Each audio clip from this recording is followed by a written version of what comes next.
back. I hope you enjoyed your refreshment break and took the chance to network with other delegates and have a chat. My name is Trish Godwin and I'm the Deputy Presiding Officer, and I will be chairing this second session of the day. I have it in good authority that the first session went very well with enthusiastic participation, and hope that you will all continue in that vein for the second session. So without much further ado, we will move on to the next session, which is entitled The Dragon's Glen. Before we commence, I would like to outline the format for this session. I will begin by introducing you to the Dragons. Following their introduction, I will introduce and invite the first participant to deliver a 4-minute pitch.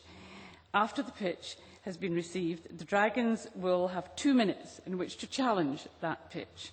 The same format will apply to all 4 participants. The Dragon Glen sessions focuses on the topic entitled, In Today's Global Village, Scotland is not just a country of 5 million people, it is a community of 40 million people. On that note, I would like to introduce you to the Dragons. We have Mr. Fraser Docherty, Managing Director of Eat Super. Fraser set up Super Jam at the age of 14 and became the youngest ever supplier to a major supermarket chain. Fraser was recently named Global Student Entrepreneur of the Year. Our second dragon is Mr. Bill Gordon, owner of Red Torpedo. Bill is one of the 5th generation of William Grant and Sons family members who keep the spirit of entrepreneurship alive with his casual wear brand for bikers. I would also like to introduce you to Joyce McMillan, the third dragon. Joyce is theatre critic of The Scotsman and also writes a political and social commentary column for the paper. The fourth final dragon is the former presiding officer George Reid, who will be acting as the head dragon for Dragon's Glen. George held the position as presiding officer in this Parliament from May 2003 to April 2007 with distinction, and I have to say it was a great pleasure and privilege to work with George during that time. George will facilitate the question and answer session later on in the programme this morning.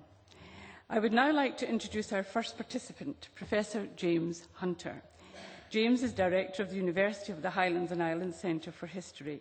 He is the author of 11 books on the Scottish Highlands and on the region's worldwide diaspora. James, you have 4 minutes.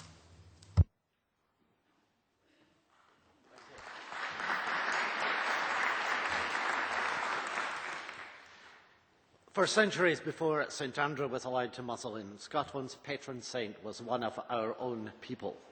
Well, one of our own people in a way, because this person was an immigrant. Indeed, being on the run, he was, you might say, an asylum seeker. His name was Callum Keeler, St Columba. And the community this Irish incomer established on Iona became a centre of Europe-wide significance. La Callum Keeler, that long ago asylum seekers' Saint Day is June the 9th, a date we should bring back to prominence, I think. I've spent a lot of time with our diaspora. I share their pride in what our emigrants achieved. But our diaspora, I was asked to be controversial, so this is a controversial bit. Our diaspora is in no way Scots or Scottish. They are primarily Americans, Canadians, Australians, New Zealanders, whatever, with, as they'd say, Scottish heritage. And they're proud to be, as rightly so, Americans, etc. If they choose to celebrate this heritage by doing things that most of us don't do, like joining clan societies, we should respect their choice. I do respect that choice. But clan societies and such for people here in Scotland have no very great appeal. That's partly because, while our people were immigrants once, and to some extent still are, we're beginning to be an immigrant society. As was said this morning, quoting Hugh McIlvanney, a mongrel nation, a bit of a melting pot. Our most famous Scot internationally, I guess, is Sean Connery. Nothing about his name is indigenous to Scotland. And neither, incidentally, are the Devines a real Ken clan. This century, many Scots, perhaps eventually a majority, will, at least in part, be of English, Polish, Indian, Pakistani, Chinese, African, Italian, Irish, or some other ancestry. They won't connect with our diaspora by way of clans and chiefs and gatherings. Well, they might to some extent, but I'm proposing something rather different, that they could connect with our diaspora by way of something far more basic, shared experience.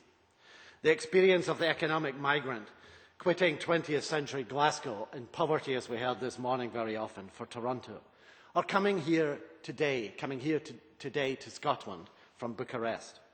The experience of a Highland family fleeing clearance, a Darfur family fleeing things that are much worse. The universal immigrant experience of remaking your life among strangers. So let's have one day annually in Scotland when we reach out to, when we celebrate the diasporas here among us, as well as the diaspora far away. A day devoted to diversity, which people this morning, Dr. Buttar, Richard Holloway, emphasised. A day for Presbyterians, Buddhists, Catholics, Sikhs and Muslims. A day for Polish and Indian music, as well as Gaelic song.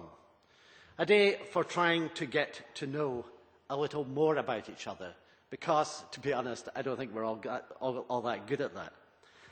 And a day, of course, when homecoming Scots from our own diaspora are asked to join us in the hope that they too get in among the mix. A day when we make clear to the wider world that being Scottish in the 21st century isn't about ethnicity. It's just about being here. This day, for reasons stated, should be St. Columba's Day, 9th June, which is, by the way, a far cheerier time of year for a holiday than poor old Andrew's Day at the dreich, dark, fag end of November. Thank you very much.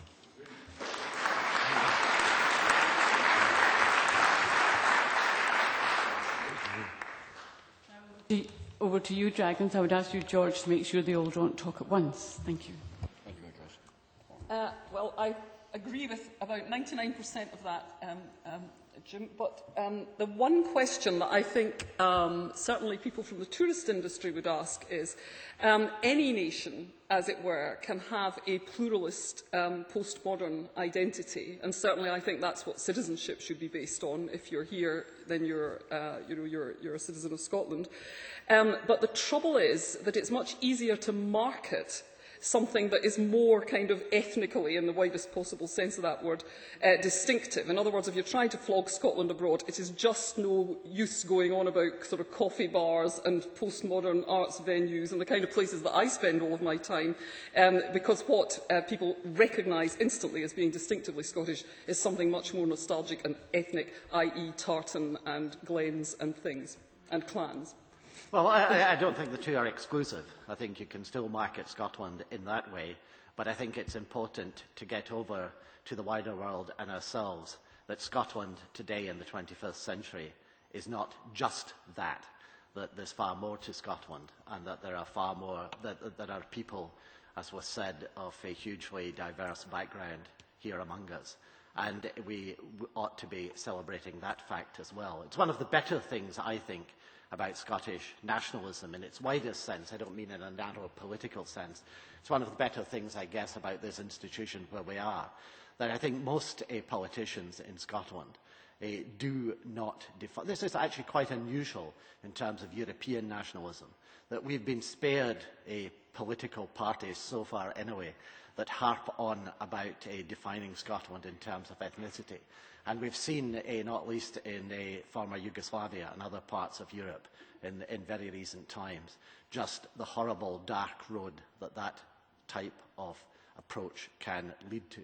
So I think we have a real opportunity here to celebrate Scotland as it is today, as a increasingly self-confident country with a great future, I believe, for all of us, whether we can trace our ancestry back here for one generation, no generations at all, or those of us who can trace it back for a lot more generations than that.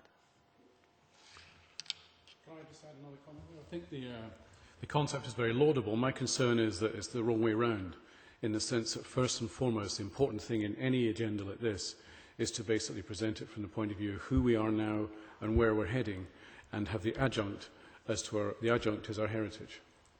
I think too often the heritage takes first place, And I'd like to see far more emphasis on the modernity and looking forward as a nation, because I think that's a lot more exciting, and I think it also presents a perspective that the next generation can hook into. Well, I'd very much agree with that. And if I give the impression that this is about harking back to the past or to any set of pasts, I didn't mean to do that. This, in my mind anyway, is very much about today's Scotland, and even more, perhaps, about a Scotland of the future, which will be, I believe, an increasingly diverse society, but also an increasingly buoyant, enterprising, self-confident society. That's the society that I'm looking to celebrate, not exclusively and necessarily the society that produced in the past the huge exodus of people that we heard about this morning. Well, I guess I would ask on a practical sense on, if I was organising a St. Columba's Day party, what would that involve? What would we do? Well, the answer to that is, well, I hope you'd be having a good time for a start. But the honest answer is I don't know. And also the other point I would want to make, perhaps in this context, is that I'm not advocating a great government initiatives or any other agency initiatives around this. I'm simply putting forward what I think is a good idea, or I wouldn't be here. But what I'm wanting to find out is whether other people here and further afield agree with it. So all I'm asking for in the first instance is that this notion, or some variant of it, is perhaps floated about, whether in this chamber or further afield in Scotland. To coin a phrase, we might have a national conversation about it. And if it's a goer, if it floats, if people think there's something in it, and of course it'll be modified and evolved, or indeed it might be rejected entirely, and I've no great quarrel with that either. But I think it's for people to think about how do we celebrate the nation that we are and are becoming and aspire to be, as well as the nation that we were. And if we can find a way of doing that while rooting it, and hence my reference to St. Columba, who was, these terms weren't used 1,500 years ago, but in our terms, he was an asylum seeker. He was on the run from the authorities in his own country. He contributed enormously, of course, to Scotland and created, as I said, a centre here that had a Europe-wide outreach. And in a way, I think he's a model for the sort of, in a way, I think he's a model for the kind of people that we want to see and the kind of society that we want to have that reaches out in that way beyond the shores of this small country. Thank you, James, and thank you, Dragons. Thank you.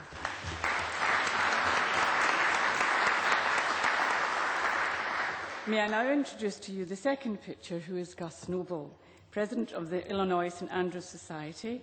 Gus has focused his career on the development of transatlantic trade and the generation of trade press publicity for British businesses. Gus, thank you.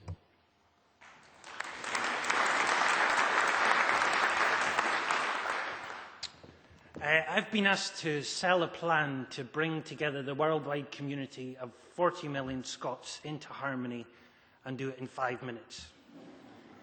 I will start by saying that although Chicago is my home and has been for 17 years, and I feel very much a Chicagoan, I am a boy from Duns, and I always will be. I've asked for and I have received from members of the Scottish American community their views on today's themes so that I might be able to represent the community's perspective as well as my own. And from that community, I am delighted to report a strong desire for exchange and engagement, provided that the exchange and engagement is in the form of a true partnership that respects the capabilities, capacities and objectives of North American Scots, rather than being by remote control from Scotland. Here is what the Scottish North American community looks like. Yes, there is the Breeks and Bunnets and Brigadoon Brigade, but there is also a community of expat first-generation Scots and graduates of Scottish universities who have a strong feeling for contemporary Scotland. And there are many more in between. They may be Scottish by birth, by heritage, or simply by inclination, but each has an equally valid passion for their own individual Scottish identity. The mission of the Illinois St Andrews Society is to nourish Scottish identity. Please note that I did not say to nourish the Scottish identity. We must acknowledge that there are multiple Scottish identities, and therefore a multifaceted approach will be required to engage with Scots across the world, crucially in the manner of their own choosing. Increasingly, people will be able to claim a number of different cultural identities, and what we must do, therefore, is to define the relevance of Scottish identity. Important as they are, and probably always will be, I believe that blood and birth certificate will matter less to that connection than the shared and distinctive values that define every Scottish identity, North American Scottish identity and Indigenous Scottish identity. I believe these are resourcefulness and resilience, a belief in universal education and in the equality of every individual, respect for the differences in and contributions of other cultures, an assured entrepreneurial spirit. Our society has developed the Scottish Business Forum and the Scottish Law Society and the Scottish American Hall of Fame to nourish these Scottish values. I commend these concepts to you, and I offer that they may be usefully implemented and replicated in other areas of the world. In particular, I suggest that Scotland and the Illinois St Andrews Society and other Scottish societies work together to turn the Scottish Hall of Fame into a global initiative with annual induction ceremonies to celebrate the accomplishments of people who best exemplify those Scottish values. Furthermore, I suggest that the Scottish American Hall of Fame is turned and developed into an online educational tool with downloadable kits and profiles for teachers and Scottish cultural organisations. To be most effective, this will form part of a broader Scottish web portal to support cross-border social, genealogical, cultural, commercial, artistic and social networking. This will be a digital place for cultural exchange. I would like also to say a couple of words about international Scottish philanthropy. As the president of a large Scottish society, I receive frequent requests from worthy charitable causes in Scotland. Much as we would like to, our society cannot support them all. And like many Scottish cultural organisations, we have our own charity, the Scottish Home for the Aged. Conceptually, I support what the Scotland funds were established to accomplish, but I will argue for a more integrated approach. To be effective, international Scottish philanthropy must start in country rather than being pushed out from Scotland and managed from Scotland. It must be managed by in-country leadership to coordinate engagement and support for charitable causes in Scotland and, crucially, for in-country charitable causes. And so, to conclude, I urge for this integrated strategic approach by Scotland and her diaspora. The Homecomings approach, the Homecomings legacy, will only resonate through engagement and exchange. And this will ultimately fail if Scotland simply bangs on the table and says, "Let me tell you this." And I end by revisiting the universality of the mission of the Illinois St Andrews Society to nourish Scottish identity. Let us work together to nourish Scottish identity, because what we nourish today will flourish tomorrow. Thank you very much.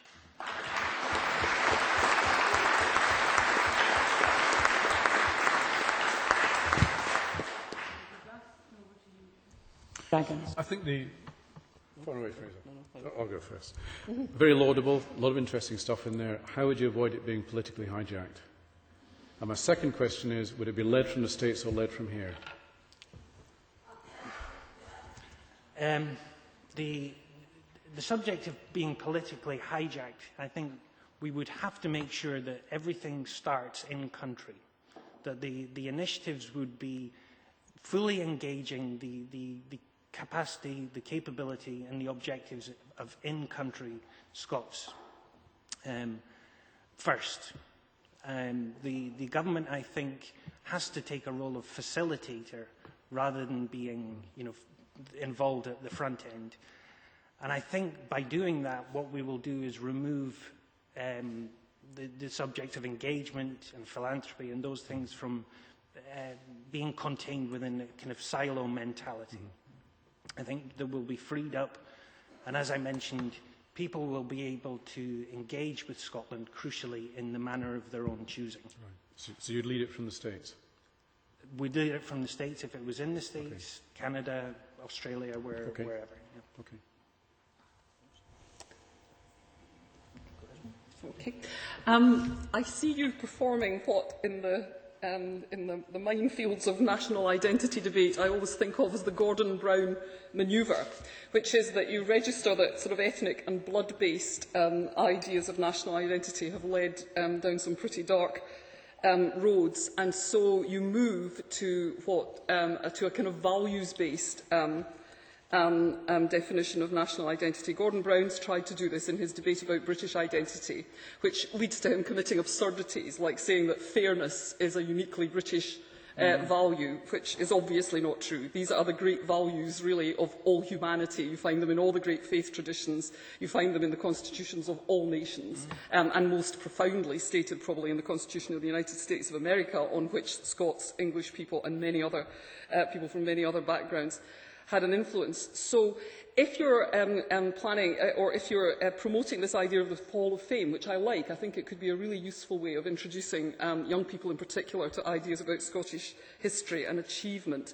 Could you elaborate a bit on this idea that you should only be allowed into the Hall of Fame if you contribute to Scottish values in particular? I mean, would you allow the definition of those values to change with time, or to become more nuanced, or perhaps to fade into the background, be replaced with a kind of body of real achievement? I think if we go back to the discussion we had earlier about being in country and fully engaging of the communities in the States or Australia and so on, those values, I think, have to be shared with the country that would be nominating people for induction. If it was in Australia, for example, they would have to have a debate amongst the community of Scots in Australia to agree what those values are, and then they would be involved in the nominations to make sure they observe the national values. Yeah, so you might have a patchwork of subtly different values from the various different dialects, right. but that would be very interesting. Yeah. You kind of touched on, as part of your sort of website portal, that you would have social networking as an aspect of that, and I'm just sort of interested in, how you would attract people to the idea of that. Who, it's not very clear who Scottish people are, so can anybody join this, and is it just, so then it becomes kind of unclear what the value of that is for somebody taking part in it. If if anybody can really be a part of it, and anybody can be Scottish. Right. I think the practically we found ourselves in a situation earlier this year where as a result of a staff reduction, we had to kind of reinvent what we do and do more with less. And social networking seemed to be a very obvious way of connecting to people who necessarily wouldn't be fully paid up members of the society. The concept developed, and it became fairly obvious fairly quickly that what we could use this platform for is to engage with those multiple Scottish identities that I mentioned. So if somebody is interested, and the Homecoming's a great example of this, there are several strands and themes that underpin the Homecoming. So I think the various multiple Scottish identities would have a place to connect in this web portal. If it is genealogy that you're interested in, if it is theatre, literature, if you need information on where to eat in Edinburgh, everything could be represented there depending on your own interest. Okay, thank you very much, Gus. Thank you.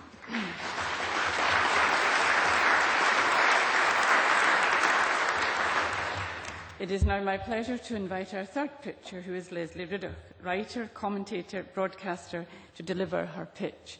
Leslie owns and runs her own independent radio and podcast company, Feisty Limited. I like that name. Leslie.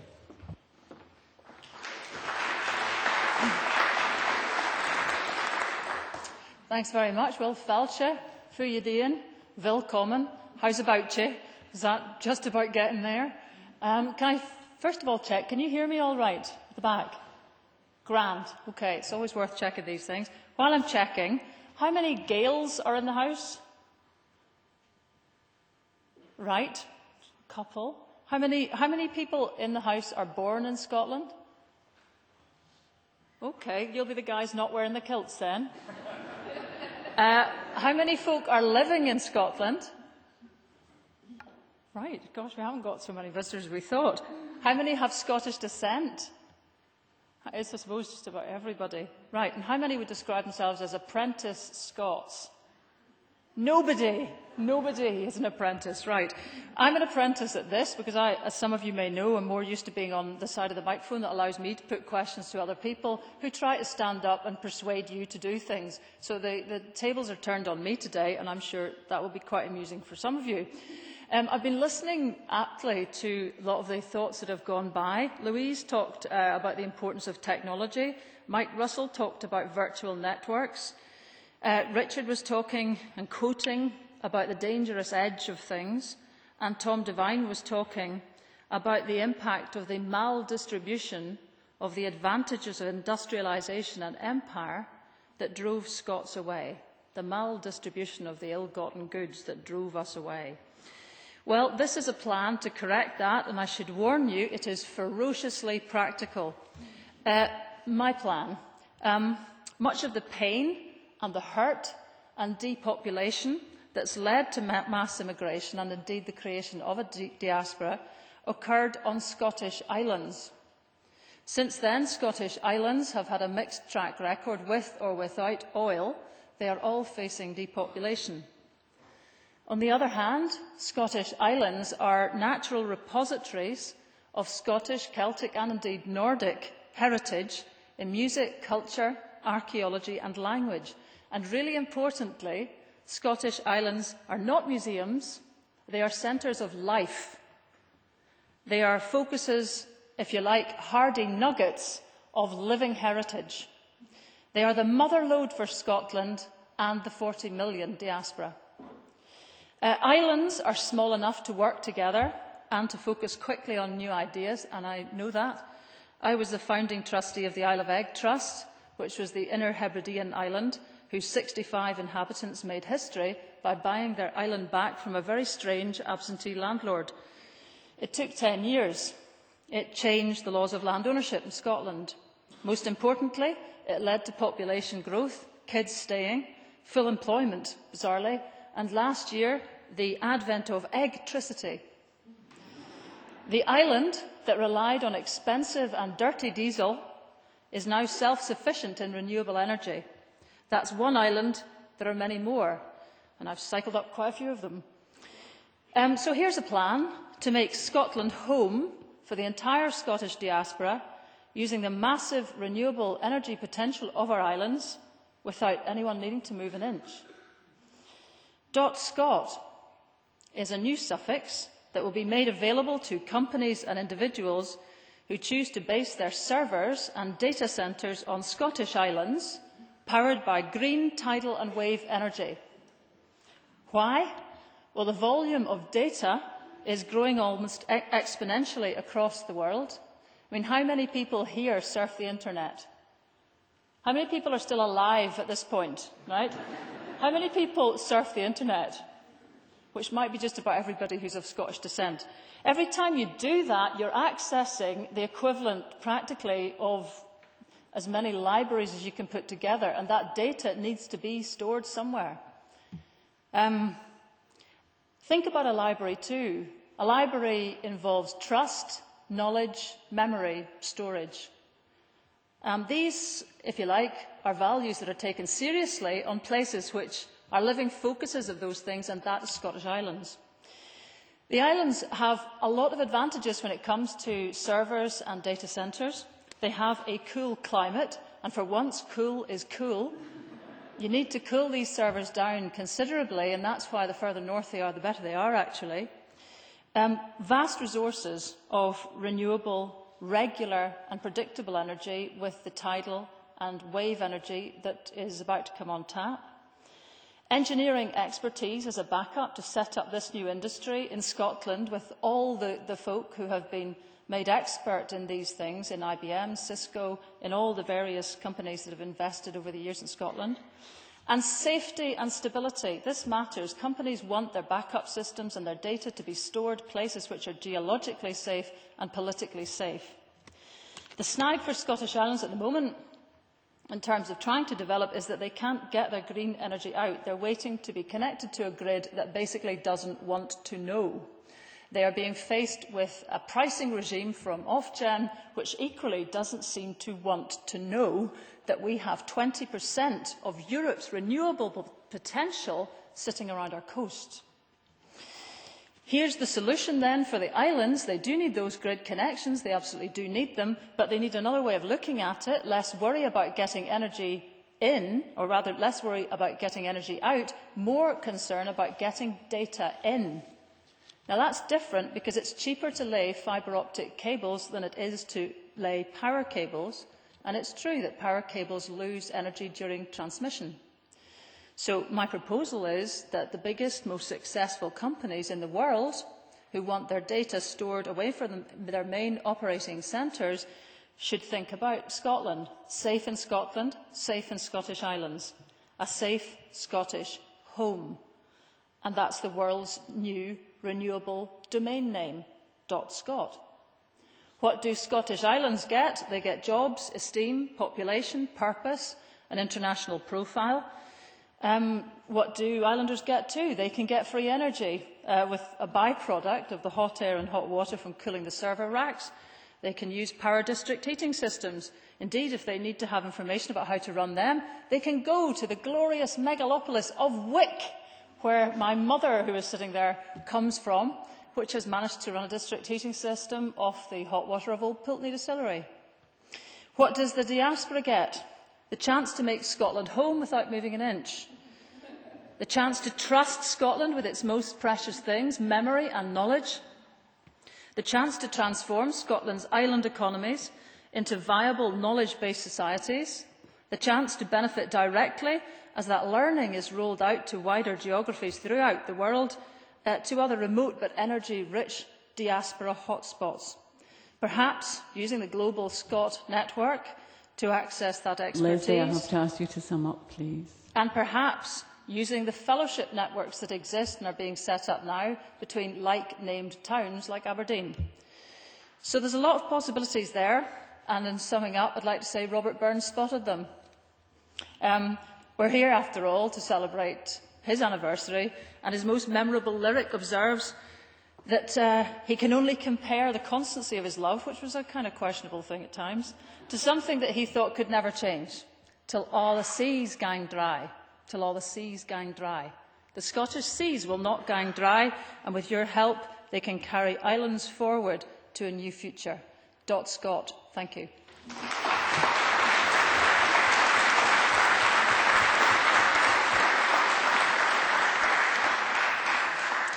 Thank you. Leslie, over to the Dragons.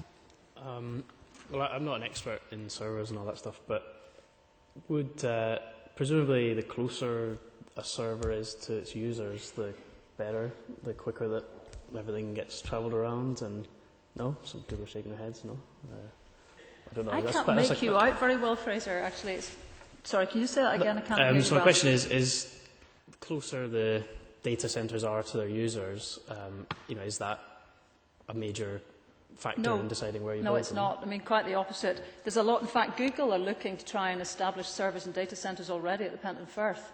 There are many companies that are looking around. They just announced that they're setting one up in Belgium because it's colder than where they previously had their bases, and that's an advantage.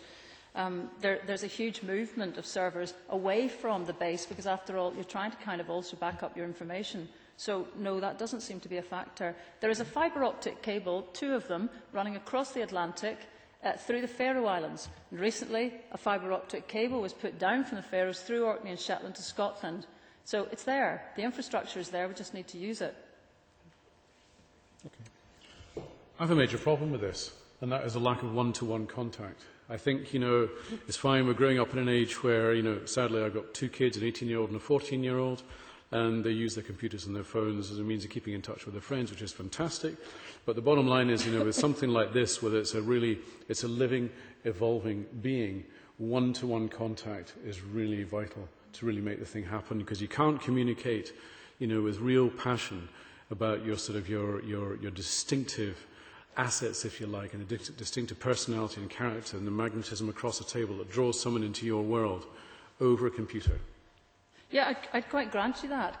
But I mean, what I'm looking at, my belief is that, in fact, a lot of the aspects of Scottish heritage are working pretty well. What they need are human beings to stay in the places where those hearts beat. And what I see happening all over the place is people's focus and emphasis is on, if you like, the soft heart skills, which need some basis. They need economies, they need economics, they need jobs, they need support, they need imagination, they need forward-lookingness, they need the skills that you described to come in and give that passion to trying to make something work in our lives, on our ground. And if that doesn't involve passion, it won't work. Now, after that, what we do is we can be smart with it. The more links we have with one another, the more we encourage one another to travel and meet. The more we can start to use the vast potential of the internet to be showing one another what we actually do. I think that's the kind of thing that engages and encourages people to make contact, whether it is that you have used Skype perhaps sometime to cross the Atlantic using the bandwidth to talk to people properly and have as good a conversation you can without killing the planet with constant air travel. We need to think like this because that's the future. So we will enjoy and live off the face-to-face meetings that create bonds, and we will then live off the hump on the internet, because that's how we have to work smartly thereafter. Well, if they work hand in hand with each other, then I don't have too much of a problem with it. Okay. I think, there's not much time left, but I think that's brilliant, Leslie. I think you have done some really brilliant creative thinking about how to create an economic base that really reflects the interrelationship between Scotland and the diaspora and helps to provide an economic base for some of the most, communities which historically have been the most vulnerable. And I have nothing to quibble with. I think it's a brilliant idea. Thank you.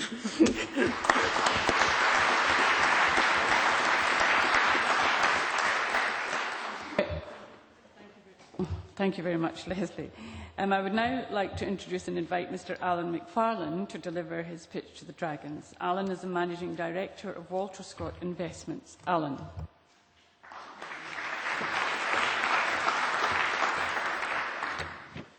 Good afternoon. The briefing papers for the Diaspora Forum that were sent out highlighted a series of topics for discussion, and one of them was ways to work better together to our mutual advantage between Scotland and its diaspora. I have one proposal in 3 parts, which is to deepen and improve Scotland's link to its diaspora in one of its areas, our areas, of undoubted strength. And yes, that's really true, global financial services. Scotland and the Scots have a reputation as being good with money. Now, it's taken a dent, or a few, we're standing in one of them, which has not been eradicated by all recent unfortunate events. First, a word of background. I've worked in the global investment management industry for 30 years, and the majority of that time has been based here in Edinburgh. As has been indicated, I'm the Chief Executive of Walter Scott & Partners Limited, and for those of you that don't know us and would like your portfolios managed, you can see me later. But we are an Edinburgh-based firm. We have no other offices, 90 staff, and we run about $30 billion for institutional investors all around the world. Now, what does that mean in plain English? It means that we're hired by some of the largest pension funds and charities in the USA, in Canada, in Europe, in Japan and Australia to invest their funds to help people's retirements and the funding work of the charities. We're not at liberty to mention who most of our clients are, but if you check the website of some, for example, the Mayo Clinic, we're the biggest manager of their pension-funded endowment charities. Now, we invest globally. We don't invest here in the UK very much.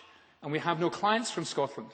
So we're the ultimate manifestation in financial services of a global business, and we have many competitors here in Edinburgh who are, not equally good, but close to equally as good as we are. So This is an industry at which Scotland excels.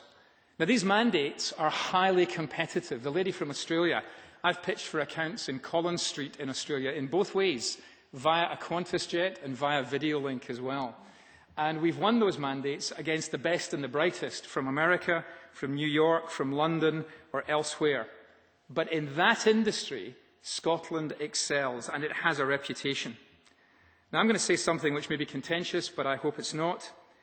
Based upon 30 years of personal experience, I can confirm that when we are competing for that business with the best of the world, our Scots identity, both as a firm, and I can say personally when I worked in London for another organisation, that identity confers in the minds of many, if not all, potential clients an assumption of competence. It's no guarantee of success, but it matters. Let me put it this way. If you turned up and pitched for an account and you were a really good global money manager from Copenhagen in Denmark, you wouldn't carry that, especially if you walked in with a Carlsberg bottle in your hand. So how do the Scots and Scottish financial enterprise come to enjoy that reputation? Well, it can have arisen from only two sources. First, the work of Scottish financial institutions at home, and then in the wider world, and the expatriate Scots. William Patterson established the Bank of England. He also was involved in Darien, and he was involved in the Act of Union. 2 out of 3 is not bad. Thomas Sutherland, who started HSBC. There are plenty. Let me give you one example, and the lady from Australia might enjoy this one. When a few people from Hill Samuel, a London merchant bank, who'd been working in Sydney for many years successfully, wanted to establish their own bank in Australia, and they wanted an indigenous Australian name that said good governance, good principles, good ethics, they picked the name of Lachlan Macquarie. It's called Macquarie Bank. And Macquarie was the governor of New South Wales who came after the slightly unsuccessful Captain Bligh, and it was Macquarie who arrived in a penal colony and left a proper functioning society. And Macquarie's great innovations in currency I won't bore you with just now, but there's an example of where the Scots diaspora matters. It's a recognition, without getting too starry-eyed, the assumed features that imputed Scots financial competence carry are, amongst others, caution, intelligence, putting the client's interests first, conservatism, a global perspective, and the highest ethical standards. We are good at this. Our diaspora knows it. It resonates between us, and we should build upon it. So how do we work together for our mutual advantage? Well, the first thing you need to do to have mutual advantage is tell the other party that you are interested in them. And therefore, by the way, I should say that the preamble to all the paperwork here was that the Scottish executive, I'm very old-fashioned, would, interesting how that responded, they would respond by perhaps taking up some of these ideas. So I have 3 for you that I want you to carry forward.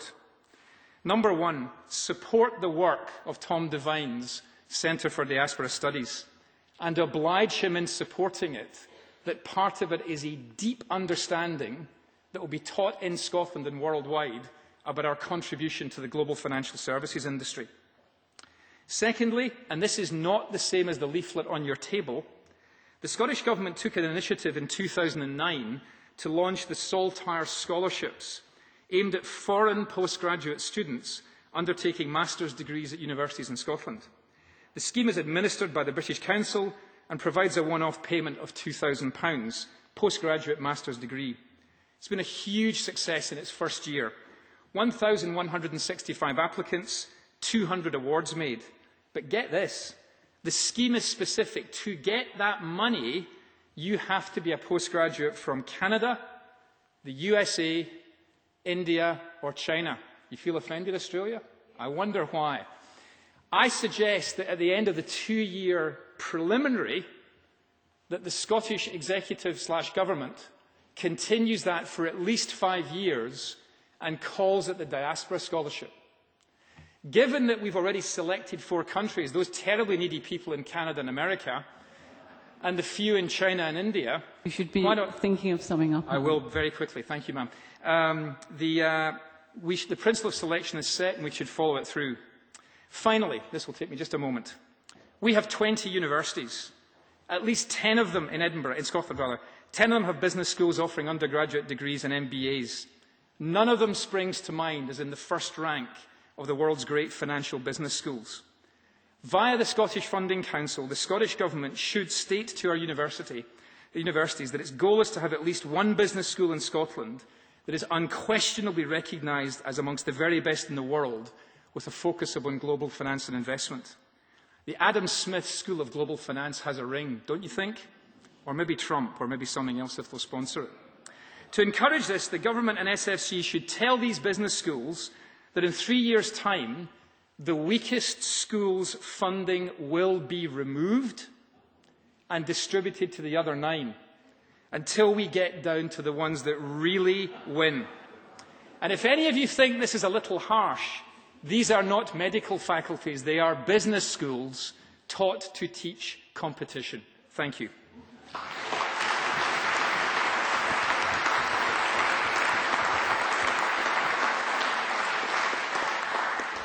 Thank you, Alan, and over to you, Dragons. I think you're very, you've got rose-tinted specs if you don't fully appreciate the kicking that the financial sector reputation's taken. I know how many clients we've won this year, toe-to-toe with the best in the world, and I don't accept that.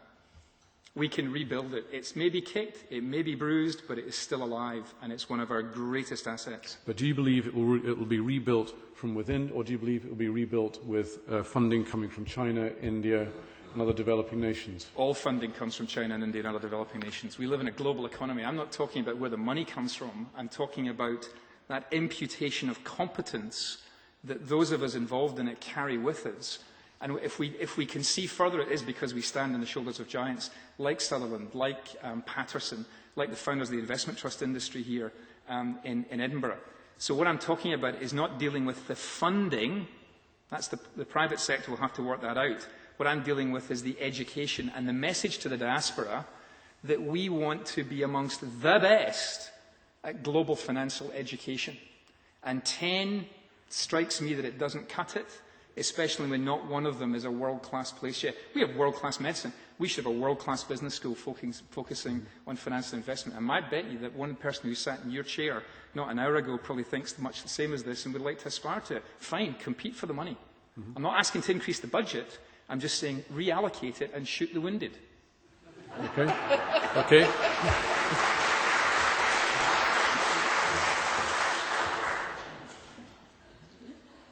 Well, I tend to agree with Bill. I think the reputation of your company stands very high, Alan, but I think the reputation of Scots as prudent managers of money has taken damage from all sorts of quarters, both from government and from notably from the collapse of the Royal Bank of Scotland, which is our biggest flagship institution that carries the name of Scotland and which has performed in a manner which I think is not too extreme to call shocking, both to many of its customers and to many of its clients worldwide. However, I am interested in your idea for rebuilding that reputation, partly through sort of business education. I think that is a good idea. But I wonder if you would like to comment on the sort of ideological position, if you like, that the Scottish financial industry should take in order to support those values, because it seems to me there's been a kind of business ideology which has contributed to the disasters we've seen in the last couple of years, and I wonder whether you think it's worth being explicit about how to avoid that kind of disaster in future. You mentioned it. Yeah, I couldn't agree more. And can I just add as a preamble, I'm offended that they've put you in a team of dragons, Joyce. Oh, thank you. That's an appalling oversight. This is how he gets his business. One of the ways. The answer to your question is very direct. We had a failing in not being true to our traditions. Therefore, if the Scottish Government, which has no budget to get involved in refinancing these enterprises, if it were to say we want a business school that teaches the theory of moral sentiments as well as the wealth of nations, what a good thing that would be. Yeah. And I think we're just dealing with that problem head-on, subtly, but head-on simultaneously. And I think it would be if not a mea culpa, then certainly, I don't know the Latin for it, mea improva. Thank you.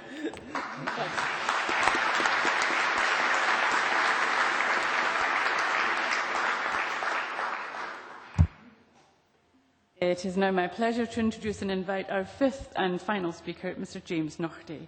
James is a Scottish journalist and a BBC radio news presenter. He was voted Radio Personality of the Year in 1991 and is part of the Sunny Radio Awards and the Voice of the Listener and Viewer Award in 2001. Over to you, James.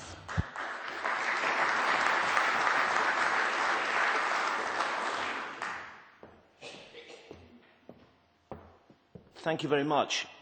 I'm in the odd position of agreeing with almost everything that's been said, with a few minor exceptions which I won't go into. But I want to put to you a pretty simple idea that I think is practical and quite good, really. Listening to Leslie and her brilliant idea, I thought, she talked about renewable energy. I want to talk for the next 3 minutes about renewable intellectual energy. Because it seems to me, in this discussion where we've been talking about Scotland's past and endlessly agonising about how we get away from it, there's a very obvious way to do that. And that is to draw right around the world on the values, not those terrible values that get Gordon Brown in such a spin, as Joyce correctly pointed out, but the values which we know were enshrined in the years of the Enlightenment in this city and which in various ways have been passed down, mangled, distilled, sometimes evaporated over the years, but nonetheless they're recognisably there, part of our history, part of our intellectual culture, and one of the things which holds that diaspora together in the sense that, in the kingdom of the mind, the phrase that was used earlier, there is a sense of what that means and what that heritage gives us. So, if you want to look outwards rather than inwards, which I think we all do, not just outwards to the diaspora, but outwards, as Scotland always has at its best, with intellectual energy and freshness and humanity and open-mindedness to the whole world, then what you do is you harness that tradition of education, of free thinking, of liberation through the mind, and you make it work. And how do you do it? You raise money from the diaspora. Now, I know about the Scotland funds, and it was a warning and a disaster. It was, I better choose my words carefully, it didn't work. What I'm suggesting is that we do have a fund of some sort to which Scots at home contribute, to which Scots and those who feel kinship with Scotland contribute from abroad, which grows and becomes rather big rather quickly, which is at arm's length from government, is probably established by some trust or charter status, but whose purpose is to create an army of intellectual soldiers, if you like. Think of the example of the American Peace Corps. Think of voluntary service overseas. Think about what the Prince's Trust volunteers do at home, represented here today.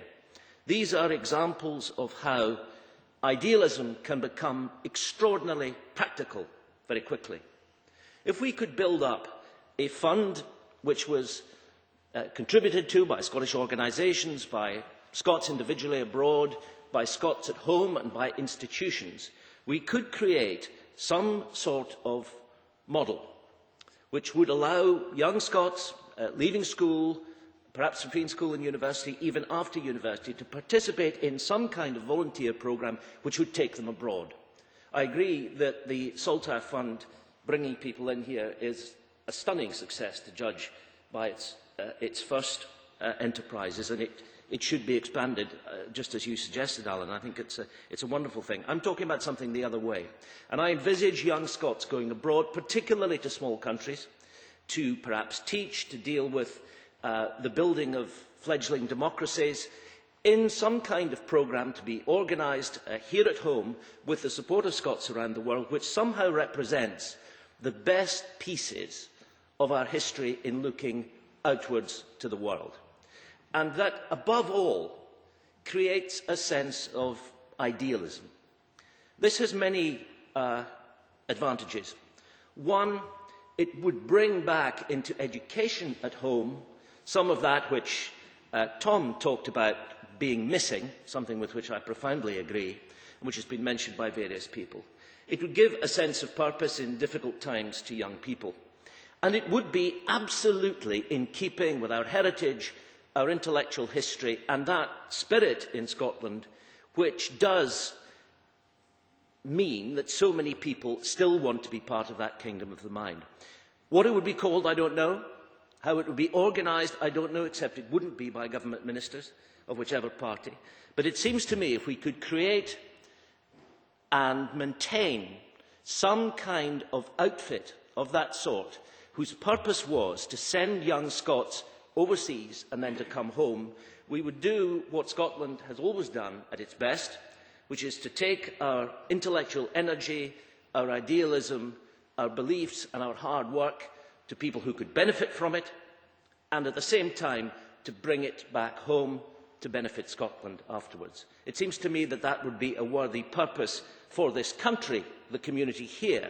It would also be an enterprise in which the diaspora could fervently support and be involved in, and it would be one of the things which, along with all the imaginative things that Gus said, for example, about keeping people in touch with one another, would provide a source of inspiration and idealism about what it meant to be part, not of 18th century Scotland, although it's something of which we are desperately proud, but to be part of a contemporary Scotland that not only created an intellectual energy, a sense of purpose and a sense of community commitment at home, but wanted to export it to the world.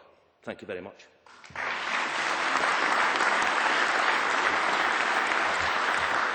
Thank you, James, and over to the Dragons for the last time.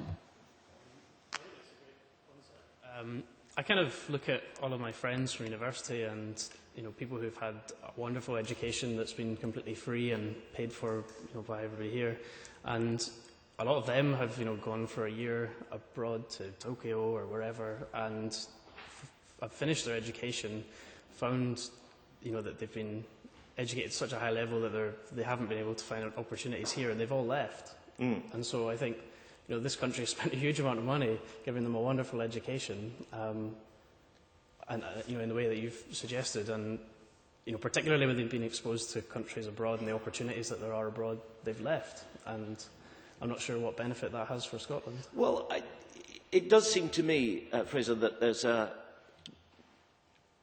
considerable number of people who would respond to the idea of a programme which was quite openly idealistic, in the sense that it was volunteered work that was being asked for, that it would be constructed in a way that brought skills and energy and commitment to places that needed them, whether it's in helping fledgling democracies in all sorts of civic programmes, whether it's in education, obviously not tramping over all the wonderful work that's done by many charities, and then coming back. I mean, we know how fantastically successful student exchanges are. I mean, I was the beneficiary of one from the St Andrews Society of New York many years ago, which I still have enormous gratitude for.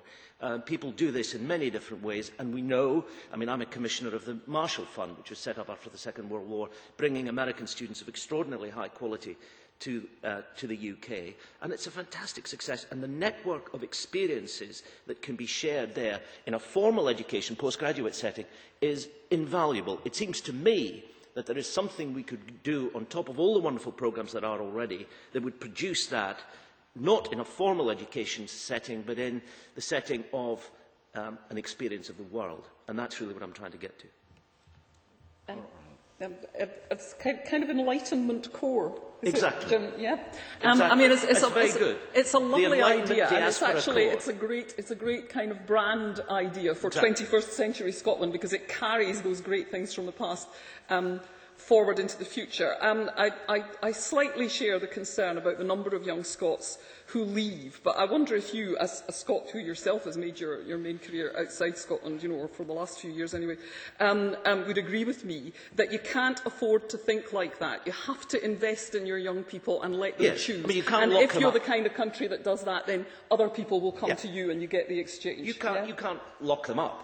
I mean, the question, I mean, if they want to leave, they're going to leave. But you can use them while they're here. And it seems to me that there is something that is associated with the way Scotland goes about doing things, which in this sense would be generous, practical, idealistic, and pretty hard-headed, then that is something which would encourage a commitment to Scotland rather than the other way around. It seems to me it would be part of a modern Scotland which would be absolutely operating in the tradition of its past. And it seems to me that's the conundrum that we're all wrestling with, whether we come from Canada or Australia or indeed London or Aberdeen.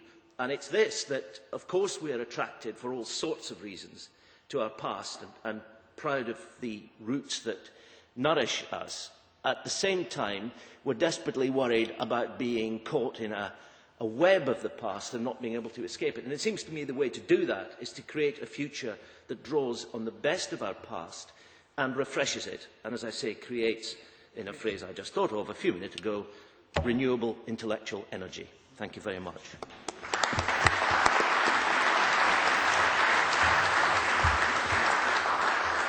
Can I thank you, Dragons, and everyone for their very interesting pitches during that session.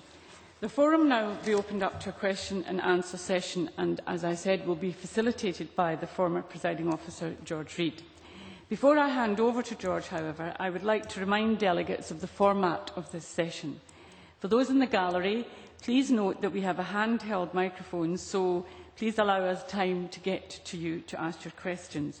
Raise your hand if you wish to speak, and George will get to each of you in turn. For those of you on the chamber floor, please wait until the red light on your microphone comes on, introduce yourself and your organisation. Now, we have approximately 30 minutes for this part of the event, so please be courteous and keep your comments and questions as brief as possible. And could I say to you that each day I sit in this seat and I deal with 128 MSPs who all wish to make a speech before they ask their question. And I do not allow it, so I will not allow it this afternoon either. I will make sure that you do not have a long preamble before you ask your question. I now pass over to George to facilitate the question and answer session. George. Let me take you back to the fundamental question. What is the Year of Homecoming for? What is its purpose? What are its desired outcomes? And I say that because if we're going to share the experience we've had in this chamber over the next year, the next decade, then we have to look to practical outcomes. I'm rather pleased by the four pictures because I think they've all given you specific proposals, and the civil servants in the back row were writing them down furiously. So what I'd like to do in the next half hour is to feed off the four pitches first, to take your comments and views on that, then to go to the general audience for further suggestions, and finally, as we wrap, to go back to the Dragons. So let me start with the one pitch which gave a universal approach to how we handled the Diaspora issues. That came through Gus Noble. It has to be in-country. It has to be entrepreneurial driven, and the role is for the Scottish Government to facilitate and maybe coordinate, and that's it. Sitting three back from Washington, we have Alison Duncan, who is the Chief Executive of the New Scotland Foundation. I take it this is in tandem with what Gus was saying. Could you say a little bit more about how you're going to be organised, what your objectives are, and what you're going to do about money? Hi, as you said, I'm Alison Duncan. This is actually brand new. We've now got IRS approval for the Scotland Foundation, and we're going to try and accomplish what a number of people have talked about. Obviously, Gus Noble, we all know each other in the States, but our goal is to connect with the Scotland's Entrepreneurial Exchange. On the board, we have some of Scotland's top philanthropists and businessmen, and it is focused, it is entirely private sector driven, nothing to do with politics. We're just not interested in Scottish politics. We want to help develop Scotland's schools, improve Scotland's health system, and we want to twin projects in America with ongoing projects in Scotland. There's a fantastic opportunity there, so we're going to pick up the ball from the Scotland funds and because it's a wonderful vision there, and move forward as fast as we possibly can. Are there any colleagues from Canada, Australia, New Zealand to whom this appeals as a model? I'm looking at the lady from Australia in the back row. Would you favour something like this, or do you want something more traditional? I don't think it needs to be more traditional. I think it needs to be clearer. I don't think coming into a country, although we say we're ancestrally connected into it, and necessarily telling them or advising them how they should be doing anything at all, works. I think that, yes, you can be interested in how they do things. And if I could just let this drop for a minute and pick up on something else that was mentioned. Well, let's stay with this one at this point, and I'll come back to it. I really have nothing further to add to that, because I would have to look at just how it was playing. Let me go to Jim, though, Jim Hunter, who raised the question of values. There is a tension here. Yesterday, you were in the chamber, as I was, with the Clan Convention, where the lines of blood to heroes was pretty strong in the argument. Now, that's the heritage matter. Today, we've been presenting, I think, a view of Scotland which is one of multiple identities, of diversity, and so on. How do you square the two? It's not easy, is it? It's not easy, no. But I think we've got to try and do that. We certainly shouldn't, in any way, turn our back, so to speak, on our diaspora as traditionally conceived, those people of Scottish extraction or descent who now live in other countries, often very far away. However, we certainly shouldn't simply focus on that group. And we should, I believe, because I'm very conscious, and it's something I've wrestled with a lot, because I've had a lot to do with people overseas who are expressing their identity in that way. And as I tried to say, I've got a lot of respect for that and a lot of time for it, and I certainly wouldn't denigrate it. And one of the things that infuriates me about Scotland's treatment of its diaspora, is that it often is denigrated and deliberately almost misrepresented and misunderstood in the media. But at the same time, we've got to find a way within Scotland simultaneously, and as you say, it is not easy, of celebrating at the same time the growing, and to me anyway, extremely welcome diversity that we have. I live and work in the Highlands and Islands, where in the last 20, 30 years, for the first time, and it doesn't, as Wesley correctly said, extend everywhere, but there are actually quite a number of islands where population is growing, and across the region as a whole, for the first time in centuries, with far more people moving in than are moving out, and very few of them are of Scottish ethnicity. But I think that's great, and I want to celebrate it, and I want to make clear to the world that this is a country that's not just about where we've come from. It's not about blood and soil nationalism. It's about creating a modern, forward-looking, diverse society. Can I just go to Tom Devine on that point, then I'll come to you, Richard. Tom, you spoke about the need for intellectual rigour. The microphone's right in front of you, it will come off. But intellectual rigour. Is the Centre on Diaspora Studies going to concentrate just on historical material, or is it going to concentrate on sociological material? What makes identity? What are Scottish values? And last of all, with the civil servants in the back row, if you had a wish list for the government here, what would it be over the next 3 years? A lot of money. The centre obviously developed originally, and it's only an infant, but it also had a lineage going back to when I worked at the University of Aberdeen in the Research Institute of Irish and Scottish Studies there, where the Diaspora programme was fundamental to our activities over that 5-year time frame. But the one at Edinburgh is quite young. The aim essentially, George, is this. My understanding as an historian is that we need the platform of the past because that's the evidential base. But we are in discussions with government about the kind of areas that you're talking about, trying to understand the contemporary situation, but always within a comparative context to avoid the introspection problem, a comparative context with other important migrant groups. The base at the moment is a humanities organisation, but I am perfectly open, in particular, if funding is available. Sorry to be so mercenary, But times are hard in academic life, as probably some in this audience know.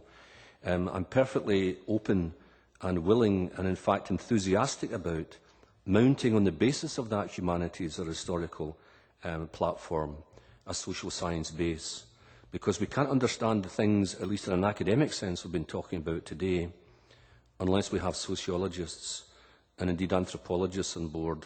And it's even been argued we also need psychiatrists. And could that be in partnership, say, with the University of Guelph, similar universities, Australia, New Zealand, and so on and so forth? This is one of the great things that's happened under the surface, as it were. These networks already exist, and certainly we would not want to be in any sense Edinburgh-centric. We also have very good linkages with other universities in Scotland and abroad of the type that you mentioned. I have a visiting chair at Guelph and a visiting chair at North Carolina, and some of my students are now teaching in Otago in New Zealand. So there are reference points already there. The academic community tends, in a sense, to keep the light under the bushel, at least for the most part. There are some who have a different approach. But there's been a lot going on, and it started off with that very interesting development as far back as the 1970s, when the Scottish and Irish academic communities, particularly the historians, got together and looked at their different historical and contemporary experiences. So I think that that infrastructure can be strengthened, but it's already, in a sense, in being, even in some areas it's embryonic. Richard. Is this on? I suggest we democratise this discussion and that you allow us to vote for the top 3 of these 5 suggestions. That will be the privilege of the 3 dragons towards the end. We'll see if we get there. Leslie touched on .scot and similar issues, based, of course, in the Highlands. Harry, you've been involved in this, I think, over the past year. Not always with much enthusiasm, you say, on the government side. Well, yeah, I have been. In fact, I'm quite humbled by Leslie's presentation, because she's way ahead of me.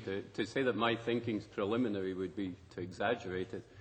But I'm one of the founding directors of a not-for-profit company which is intending to take .scot application to ICANN, which was supposed to be last spring, is now next spring and getting later all the time.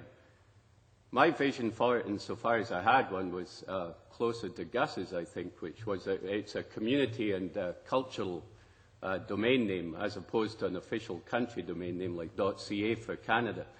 And so it would be a way of bringing Scots together on the internet. It would be a way that you could reach across the world and sell this thing. And sell this thing's important too, because there's a marketing element to it. It's based really on Catalonia. .cat is the model. And they sold 30,000 domain names in a very short period of time. And so there's a marketing element too, getting back to the Scotland funds. If it's sold the way it looks like it's sold, and I sold one to Gus just last night, so we're at 1, then it would be a profit motive as well, and be put back into good works here in Scotland. Leslie, any comment? Yeah, well, wouldn't it be nice, though, to sell an idea that was based on a reality about Scotland, here? So that, I mean, absolutely, the .scot idea is a great thing, the .cat thing, that's grand too. But, I mean, I'm just looking at the statistics, which I should say I'm very grateful to Ian Ritchie from Coppertop, who's been thinking about this for a long time and suggesting that renewable energy in Scotland is absolutely suited to being able to use servers and data centres. And my husband, Chris Smith, from Ingerland, who has also prompted me to think a bit more about this and how we can basically craft an actual living legacy of jobs, productivity, world-leading different thinking. And just to give you a sense of just, this is not the big science bit, all Scottish renewables are estimated to produce 20 gigawatts of energy. Scotland uses 8 gigawatts of energy. We have potentially a lot spare. And when you look at data centres in the US currently use up about 15 power plants worth of energy, and that will, another 10 will be required in the next 5 years. I'm not big on maths, but hey, there's something we've actually got, And I would love to think, and when I look at little countries around the world, without talking about the Ark of Prosperity or insolvency, they have done one thing. They have seized the moment. Graham. Yeah, I couldn't agree more. And in fact, when I lived in Canada for 25 years, and I always thought a silo was a thing for keeping wheat in. It was only when I came back to Scotland I discovered this notion of silo thinking, people doing their own thing in isolation from other people, and I think that's what's happened here. Incidentally, if you're speaking, you could pull the microphone into you. They move, and pull it down to voice level. Graham, do you have a comment? Well, I had a question which was probably more suited to this morning, and in a way, as he does, the Culture Minister has answered it before it was even asked. And it's interesting he's talking about the Better Scotland, and what he said we will certainly hold him to, because we need to do something, and the government needs to act and stop talking about it. I'd like to say to the panel, though, that because there are representatives from business and the media there, that what we need to say about the diaspora engagement is not a PR message, but it should be organised by independent thinkers from the media and from arts and from business. And it would be interesting to hear if they've got any comment on that and how they would do it. Bill, you do marketing, you know how to sell, you're interested in new ideas.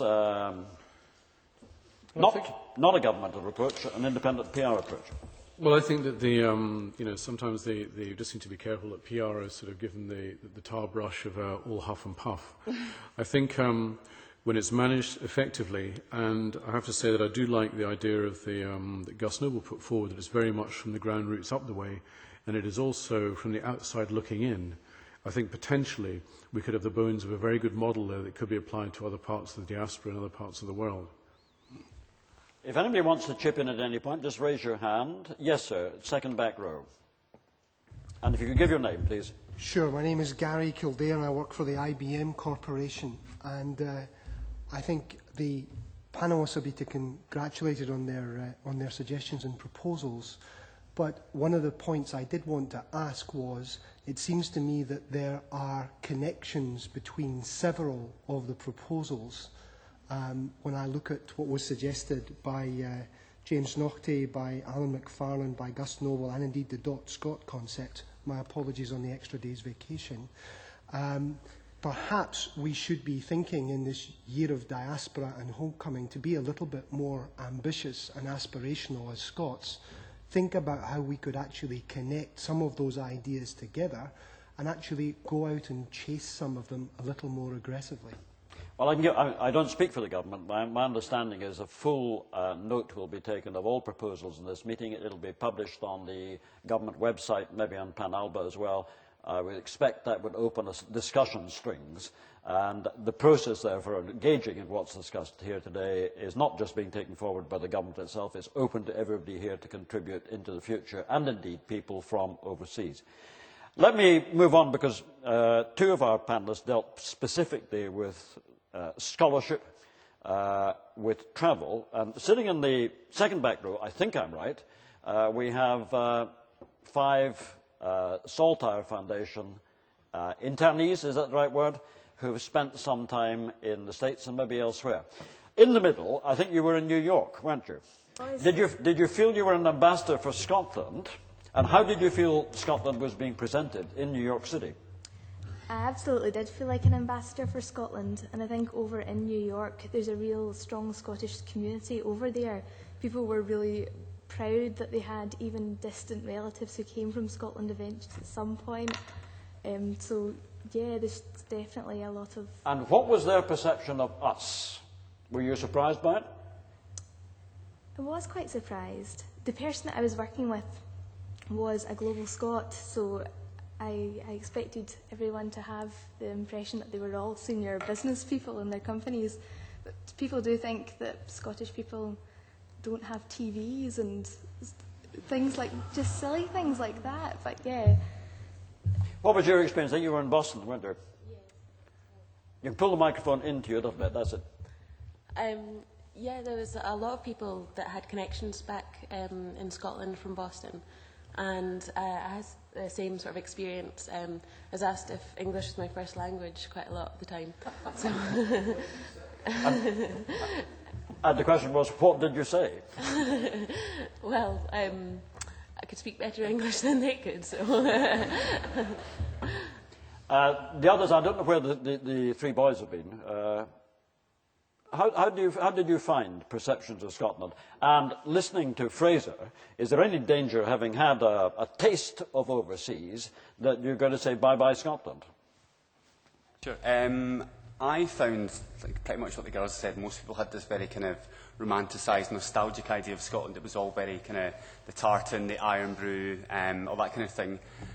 With respect to having had experience abroad, I don't think we necessarily have to look at people like myself, Leanne, Chris, the rest of the guys going abroad in the future as necessarily a negative thing. I think what we need to do is make sure that we build strong networks to ensure that should we decide to go and work in Tokyo or somewhere else, that we are, much like Gus's, we're still very closely connected to Scotland, and so that link then remains, and we then build communities across the world rather than just expecting people to necessarily stay in Scotland. Yes, a question from Gus. And please, this is a conversation. Anyone wants to contribute, just contribute. Gus. The Illinois St Andrews Society was approached by the Saltire Foundation, and we were asked if we could suggest some companies that would serve as hosts for the students. And we kind of sat together as a board and said, well, why don't we ourselves take one of the students? So Andrew McFarlane, who I believe is now the president of the Alumni Association, came out, and we sat with Andrew and said, what we'd like you to do is tackle a core problem for a Scottish cultural organisation, and that is our constituency is getting older and smaller. Can you give us some ideas about what we can do to tackle that core problem? And Andrew came up with several of the things that informed what I had to say. They're working, so there's something practical that the diaspora can do to help facilitate that discussion and export of best practice back to Scotland. Let me come back to the other two of you who haven't spoken so far, though. If you were asked to write a management plan for binding Scotland and the diaspora closer together, what would your bottom line be? Well, I'd just like to introduce myself as Chris Gordon. I was working over at the Wood Group in Houston. I just find it very important that Scottish people, and we have discussed about this, gain international experience. I think for us to go forward in a post-recession period, I think that we have to gain experience from other cultures. So I think that would be obviously an important aspect for us. I would mainly echo what Chris has said. I think it's very naive and foolish for us to think that we know all the answers in Scotland. And if you can go out, particularly young people, and experience other cultures, other ways of working and different techniques, it can only be better for Scotland as a whole going forward. And are you tempted to uproot and go somewhere else, or do you see your future here? I am actually moving to Denmark for 2 years to do a master's, but I see my long-term future in Scotland. And does that go for the other four of you as well? I'm moving to New Zealand to do a PhD, but at the end of it, I do see myself coming back to Scotland. Staying? Staying? Yes. Stay. Okay, with us today we have, I think in the audience, the Chief Executive of the Ireland Funds, who is Kingsley Aikens. Is Mr. Aikens here? Yes. You've gone through all of what we've gone through in terms of discussion in this room previously. You've had extraordinary success with the Ireland Funds. If you had any advice to how we bind ourselves closer to the diaspora to mutual advantage, what would it be? Well, thanks and congratulations on what you're doing today. It's interesting, the Irish government are holding a similar forum in September of this year, so imitation and flattery comes to mind. I've also just come back from a week in India and a week in Israel looking at those countries' diaspora strategies, and I think there are a series of initiatives that countries can take which are important. We went down the philanthropy route, and we raised $300 million since 1976, but $210 million of that was raised in the last 10 years, so it can be done. And we raised it in 39 cities in 11 countries around the world. So you can actually motivate your diaspora. And you can get them engaged through philanthropy. And through that portal, you then get them more engaged in a series of other areas. We use a strategy which we learnt actually from Harvard. I'm sure Louise will be able to reiterate that. That it's all about developing one-on-one, deep and meaningful relationships with people. I don't think it matters if there's 40 million or 60 million or 100 million people of Scottish heritage around the world. 1,000 people are going to change the relationship between Scotland and its diaspora. And you have to ask this decision, do you want to go a mile wide or an inch deep, or do you want to go an inch wide or a mile deep? And we go the inch wide, mile deep in the island funds and the work that we do. The lessons from Israel, from India, and from the countries who've done diaspora strategies really well is that it is all about engagement. It's about identifying who the diaspora is, because there are a myriad of diasporas, all sorts of people doing different things. They have programs like the Taglit program in Israel, where Israel brings back 26,000 young people every year to Israel from around the world. They pay for them. The government and philanthropy pay for them. India are doing extraordinary things around the world and bringing back the diaspora on an annual basis, on setting up digital networks and connecting. So, you know, there's a fascinating science now, an industry which has been created over the last 10 years. I think what you're doing here is very, very contemporary. And I belong to a group called CASE, and CASE stands for Copy and Steal Everything. I recommend you join. But the basic message is keep it organisation in country, keep it entrepreneurial, and government facilitates, it doesn't control. I think it's very important that government are facilitators but not implementers. Government become implementers and the thing becomes like a government department, nothing wrong with that, but it just takes a little bit of the sharp edge away from it. Right. I've time, I think, for 3 more questions from people who haven't spoken. Right at the very back, and one across here, and one across here, and that, I'm afraid, is it. So right at the very back. Back row, you were waving. In that case, I come down to the lady in mauve.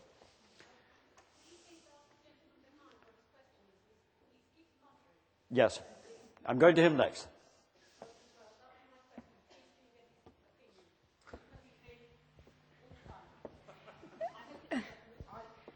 I'm sitting here, I've driven all the way down from Logie Coaston in Aberdeenshire to I'm terribly sorry, I've driven all the way down from Logie Coaston in Aberdeenshire to attend the Scottish Diaspora Forum. It's like a meeting of the CBI. All I've heard is business, company, I'm a managing director of this, I'm the chief executive of something else. There are people in my village who have relatives that left 3 generations ago and who still come back to photograph the old church and find out where their great-grandparents are buried. There are people up the Dee Valley in Aberdeenshire, all over the world, who have these incredible connections. I went round the world and visited almost all of the 37 Aberdeens. The sense of kinship that I developed has been overpowering. Leslie touched on my suggestion. We must provide a mechanism for communities in Scotland to contact with communities throughout North America, Asia, Australasia, wherever. And one system that could do that very cheaply and devolved from this place to communities is to invite communities to develop fellowships with same-named communities. Graham Murdoch Thank you. How many Aberdeens have you got? There are 37 and I visited 31 of them. I couldn't go to the one in Sierra Leone. How many miles was that? 96,500 miles. Good on you. Then I think there was someone across here. Yes, sir.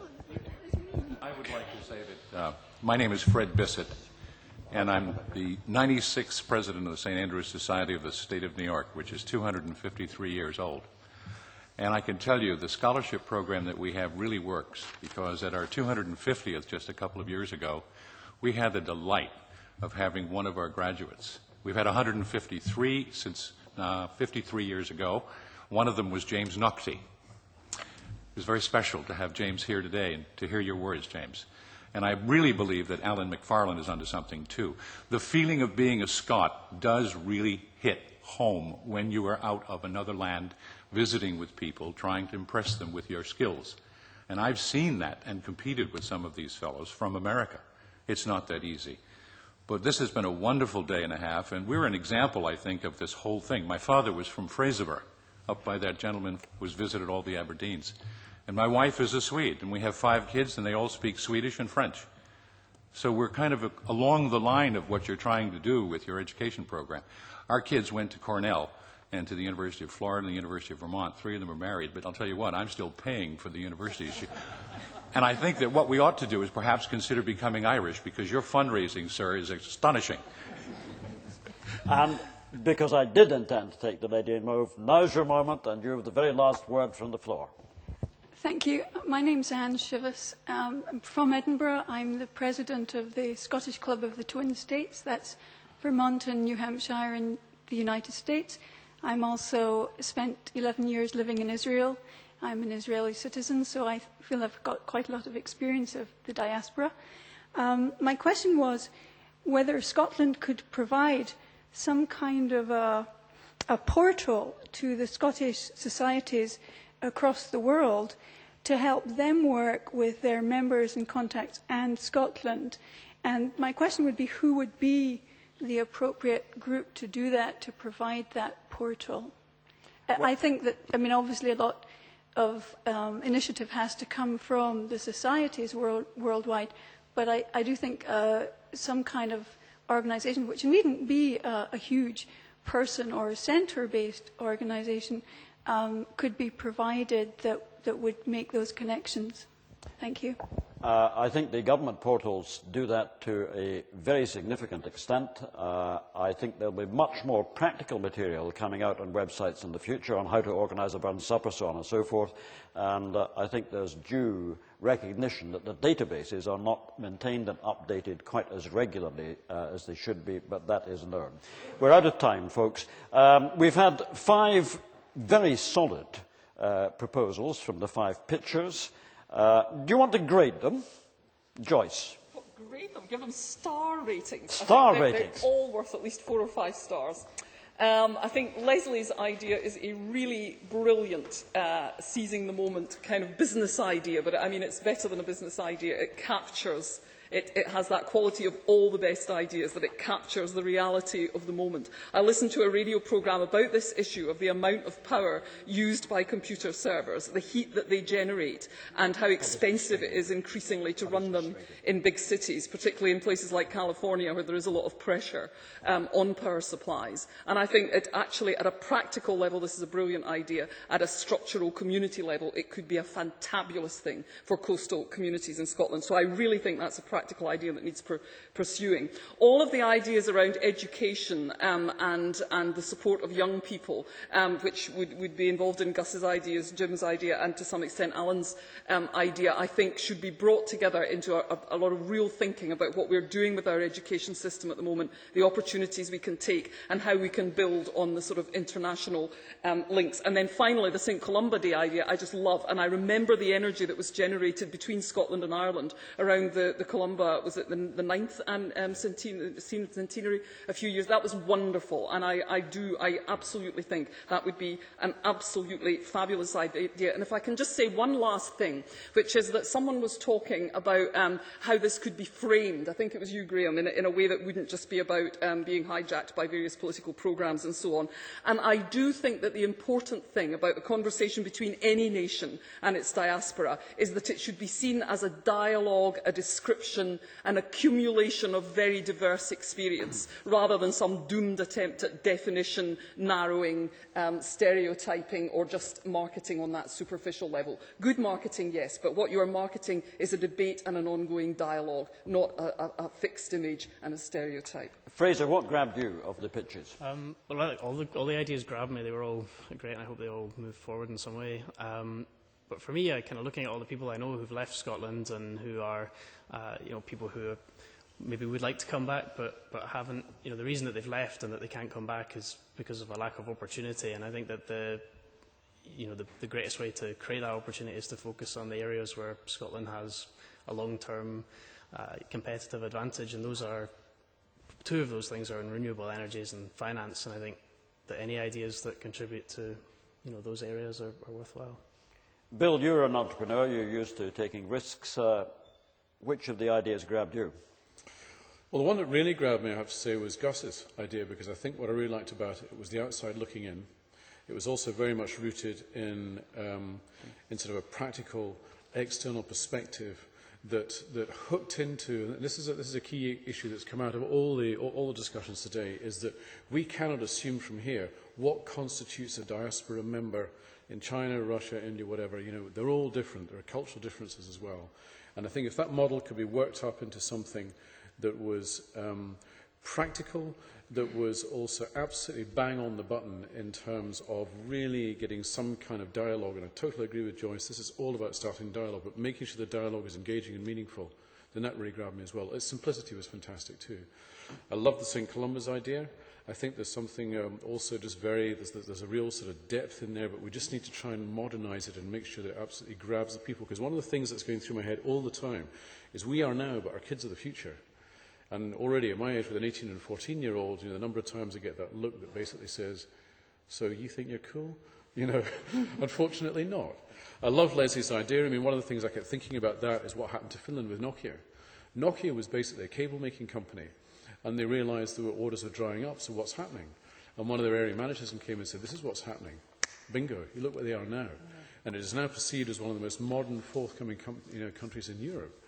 I love Alan's idea as well. I think, it just saddens me so much to see the kicking that HBOS has taken, that Royal Bank's taken, in the hands of what I would say is just an excessively greedy shareholder culture that sort of almost became, it's almost like you couldn't hold the horses back. And I totally believe that, if that is there and it's salvageable, for God's sake, salvage it, but I love the added value side of it as well. I think the intellectual energy undoubtedly, when it's inspiring, when it's uplifting, is phenomenally powerful.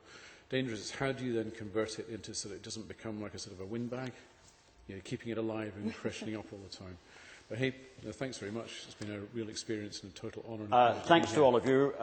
Trish Godwin is a very formidable presiding officer and has told me to wind up very, very quickly and do a summation. I'm not sure that's possible. I'm reminded of words in another parliament by John Buchan, Governor-General of Canada, I think in 1922, who said, we're in danger of becoming like the ancient Greeks in Scotland. Everywhere we establish colonies, they flourish with entrepreneurship while the centre dies. And I think that was probably true for a large part of Scotland in the 20th century.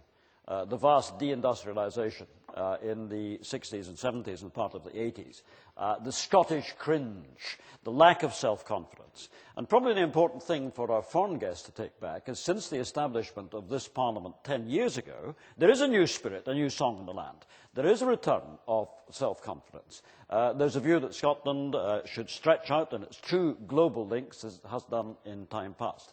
The ideas you contribute today, our thanks to the 5 pictures, our thanks to the comments from the Dragons, will be taken down and taken into account by the Scottish Government. Mike Russell, the Minister of External Affairs, said this morning, we are serious about this meeting in the Parliament. We shall give the suggestions serious consideration, and you've done, in my view, an extraordinarily good day's work. Last word of all goes to that slightly older man, Sir David Steele.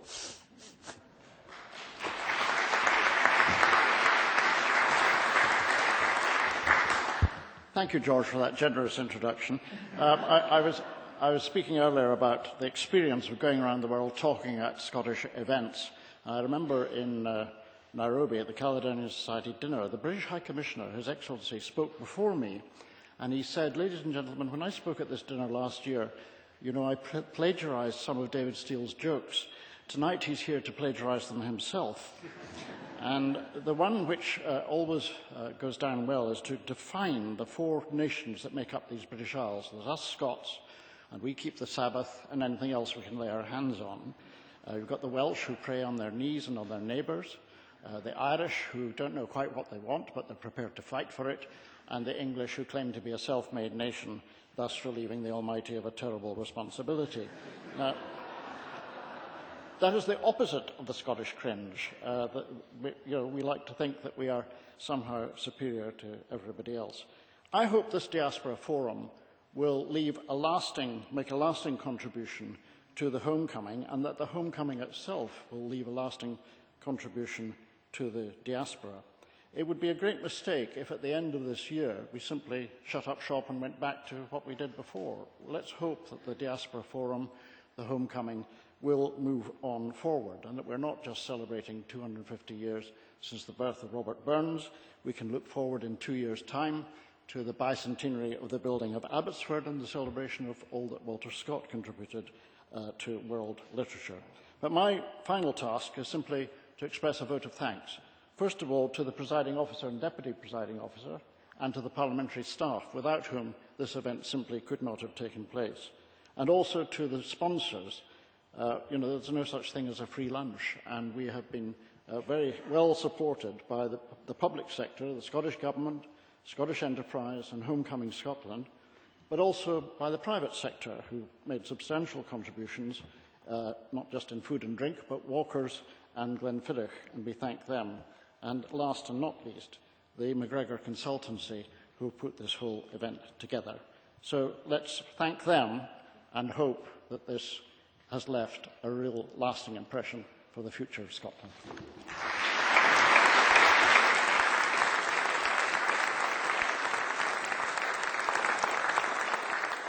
Before I close the Scottish Diaspora Forum, I would like indeed to thank both former presiding officers, could I say, of David Steele, who was our first presiding officer and had the unenviable task of looking after 128 people who started a new job on the same day, and as Burns would say, maybe had a good conceit of themselves because they all got there, and I can say that with confidence because I was one of them.